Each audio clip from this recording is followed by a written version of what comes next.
मैं कैसे तुम्हें उस कमरे में लेके जाऊं अनु? चेंडी सही कह रहा था, न जाने और क्या क्या सवाल खड़े हो जाए।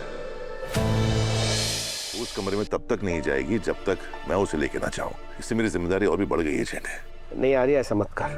देख, पता नहीं वहां जाने के बाद उसे अपने सवालों के जवाब मिले या ना मिले, पर ऐसा ना हो कि उसके मन में और सवाल पैदा हो जाए तो तुझे उनके जवाब देने पड़े। छोटी सी प्रॉब्लम को सुलझाने के लिए एक और बड़ी मुसीबत मत खड़ी कर। देख, आज तक तूने मेरी कोई बात नहीं मानी, इसलिए अब ये सारी प्रॉब्लम्स हो रही है। नहीं चेंडे, वो इतनी परेशान है ना, मैं उसे इस हालत में नहीं देख सकता चेंडे। ऊपर से वो मुझसे बात नहीं कर रही है।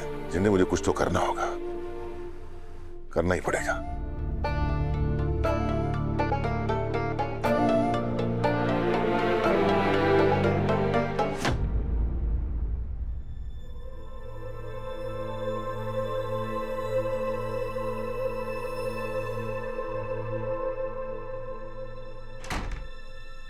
अनु, मेरी बात।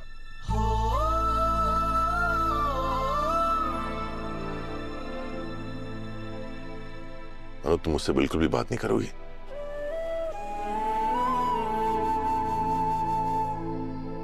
जिस तरह आपने मुझे सीधा मना कर दिया राजनंदिनी जी की फोटो दिखाने के लिए, मुझे बहुत बुरा लगा सर। मुझे यही लगता रहता है जैसे आप मुझसे कुछ छुपाना चाहते हैं।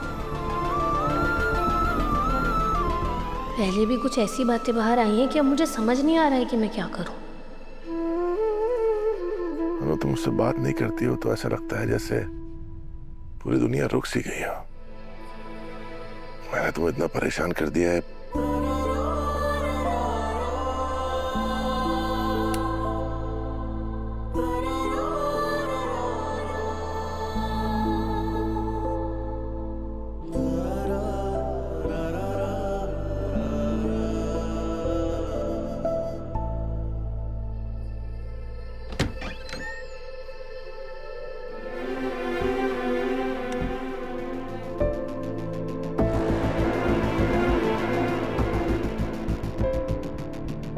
मैं कैसे तुम्हें उस कमरे में लेके जाऊं अनु?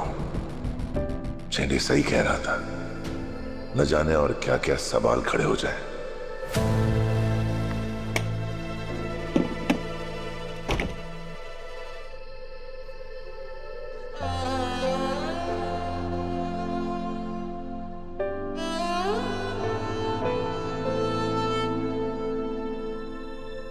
मैं समझ गई हूँ आर्य सर। मैं कितनी भी परेशान क्यों ना रहूं, आप ना ही मुझे उस कमरे में लेकर जाएंगे और ना ही राजनंदिनी जी की फोटो दिखाएंगे।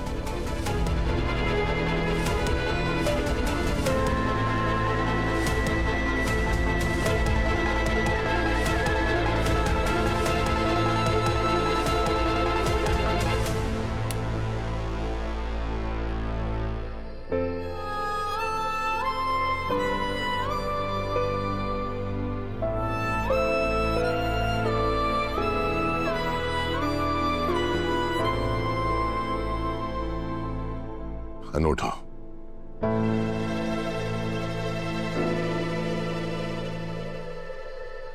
तुम सच में राजनंदिनी की फोटो देखना चाहती हो?